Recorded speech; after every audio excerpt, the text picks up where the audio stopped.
The line has been crossed. At 8:42 Zulu time, over the volatile waters of the Persian Gulf, the technological ghost of the 21st century met the brute force of a Cold War titan. The theoretical became terrifyingly real. For the first time in history, a U.S. Air Force F-35 Lightning II has engaged and destroyed an Iranian Su-35S Flanker-E in air-to-air combat. We have confirmed telemetry. We have the satellite intelligence. This was not a skirmish. This was a statement, a kill chain executed with digital precision, rewriting the rules of air superiority in the world's most dangerous choke point. The shadow war between Washington and Tehran has just broken into the light, and the flashpoint was a single missile that just changed everything. The stage was set hours ago. The USS Gerald R. Ford Carrier Strike Group, a symbol of American power projection, was executing freedom of navigation operations, its presence a direct challenge to Iranian claims over the Strait of Hormuz. In response, the Islamic Republic of Iran Air Force,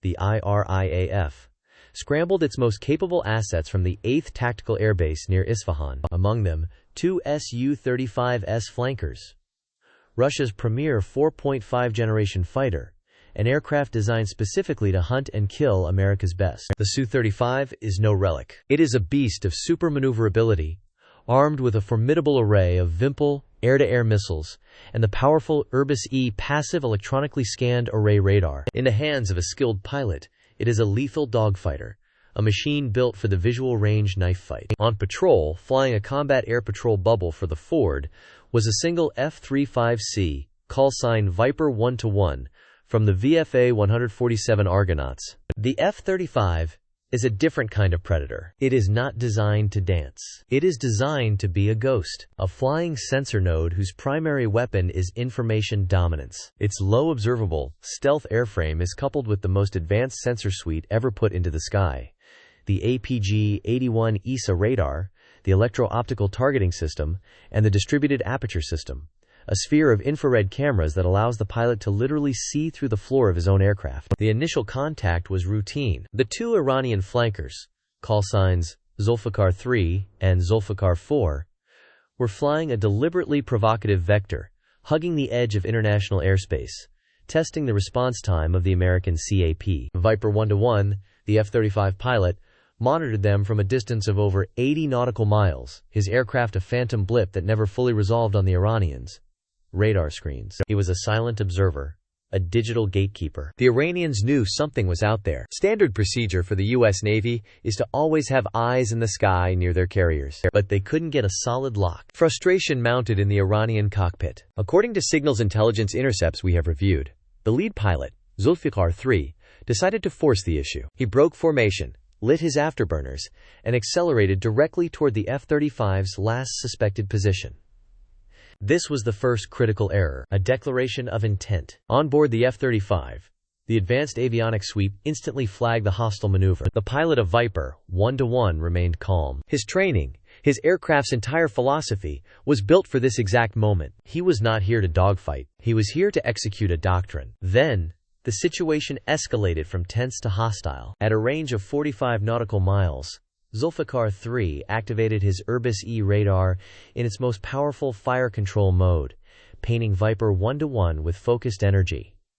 A hard lock. In the unambiguous language of fighter pilots, this is a final threat before weapons release. In the F-35 cockpit, a calm, computerized voice announced, "Tracking," as alarms confirmed the radar lock. The rules of engagement had now been met. But the American pilot still didn't react in the way the Iranian expected. The ghost remained a ghost, and the trap was about to be sprung. The duel was now between two fundamentally different philosophies of air combat. The Iranian pilot, a product of a doctrine that prizes pilot skill and aggressive maneuvering, was trying to force a merge, a close-range, visual dogfight where his Su-35's thrust vectoring engines and high off-boresight missile capabilities would give him a decisive edge.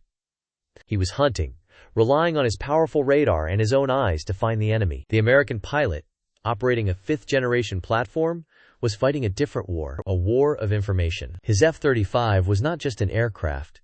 It was the tip of a networked spear. Data was flowing into his cockpit from an E-2D Hawkeye AWACS orbiting hundreds of miles away, from the SPY-6 radars of the Arleigh Burke-class destroyers below, and from his own passive sensors that were sipping up every stray radio frequency and heat signature from the Iranian jets.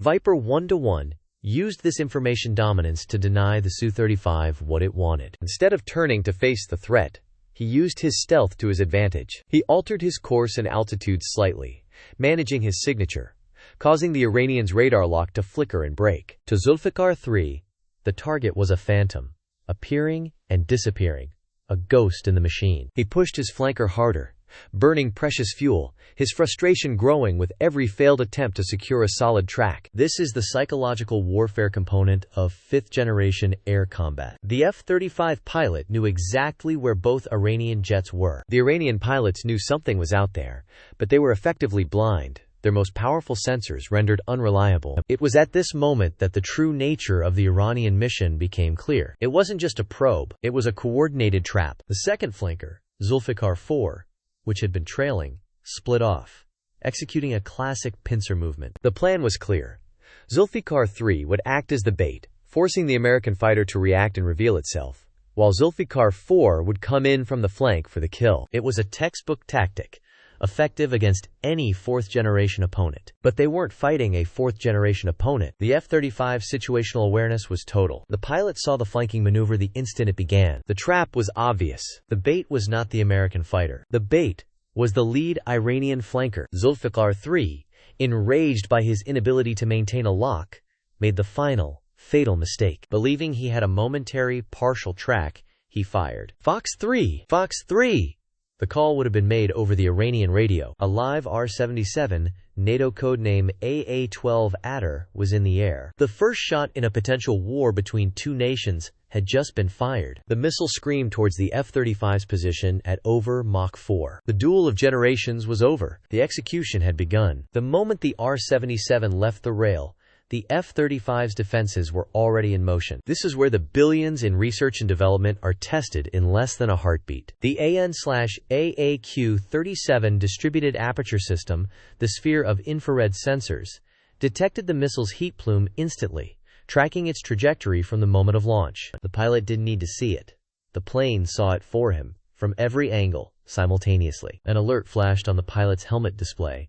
Missile launch. 7 o'clock low. Before the human brain could even fully process the threat, the ANASQ-239 Barracuda, the F-35's integrated electronic warfare suite, was already responding. It analyzed the missile's active radar seeker head the moment it activated, and began a sophisticated, targeted jamming sequence, flooding the Adder's brain with false targets and ghost signals. Simultaneously, the pilot executed a single, high-G defensive maneuver, not a desperate evasion, but a precisely calculated turn to place the F-35 at the worst possible angle for the missile's seeker. A flare cartridge, specifically tuned to mimic a jet engine's signature, was deployed. The R-77, its guidance system confused by the electronic assault and lured by the flare, lost its lock. It detonated harmlessly in the empty sky, a multi-million-dollar firework display signifying a catastrophic failure. The attack had been defeated. Now, the response, the ROE, or rules of engagement,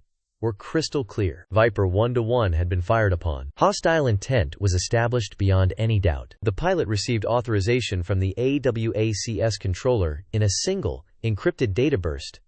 Viper 1-1, you are weapons free. I repeat, weapons free. The F-35 did not turn to engage. It did not need to. The doctrine of beyond visual range combat is not about chivalry. It is about lethality. The pilot designated Zulfikar 3, the lead flanker that had fired, on his panoramic display. The targeting solution was calculated in microseconds, using data from his own radar, which was now switched to a narrow, low probability of intercept mode for the briefest possible moment. The belly of the ghost opened. For less than a second, the sleek, stealthy profile was broken as a single AIM-120D advanced medium-range air-to-air missile dropped from the internal bay. The doors snapped shut, and the F-35 was clean again. The missile's rocket motor ignited, propelling it at nearly 3,000 miles per hour. It was a silver needle, streaking through the sky towards a target whose pilot had absolutely no idea it was coming. There was no warning in the Iranian cockpit, no launch light, no frantic beeping from his radar warning receiver. The F-35 never gave him a traditional radar lock to detect. The AMRAAM flew most of its course on inertial guidance, receiving updates from the F-35 via a data link. Only in the final seconds did its own small, powerful radar activate. Going pitbull, as the pilots say. By the time Zulfikar-3 systems could scream a warning, it was too late. Telemetry and declassified satellite imagery confirm a direct hit. The 40-pound high-explosive fragmentation warhead detonated, turning the Su-35 and its pilot into a cloud of shrapnel and vapor. The first air-to-air kill for an F-35 against a peer adversary was now a fact, written in fire and steel across the sky. The wingman, Zulfikar-4, saw the fireball where his leader used to be. On his radar, a solid contact that had been there seconds ago was now just gone. A ghost had struck, and he was alone. But the engagement wasn't over. A critical decision still had to be made. Panic. That is the only word to describe the reaction of the second Iranian pilot. He had just witnessed his flight lead, in the most advanced fighter Iran possesses, being annihilated by an enemy he never saw on his scope. His tactical pincer had failed, his wingman was gone, and he was now deep in a weapons engagement zone with an invisible assassin. All thoughts of the mission vanished,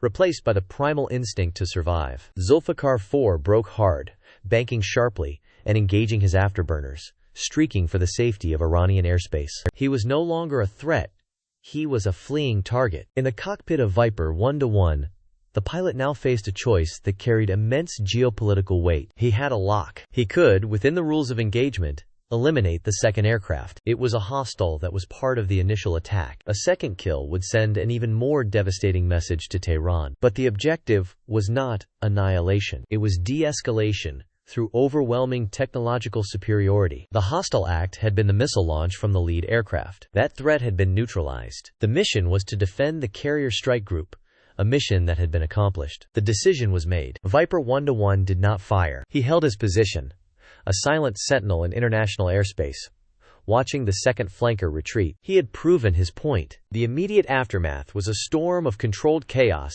and frantic diplomacy. The Pentagon released a terse, carefully worded statement confirming a U.S. Navy aircraft took defensive action against an IRIAF aircraft after an unprovoked attack in international airspace. They confirmed the downing of one hostile jet and the safe return of the U.S. asset. No mention of the F-35. They were letting the implications speak for themselves. Iran's response was predictable. Initially, state media claimed the Su-35 suffered a catastrophic technical malfunction, but as rumors of the engagement and satellite data began to leak, their story shifted to a narrative of a cowardly ambush by multiple Zionist and American assets. They could not, and would not, admit the truth.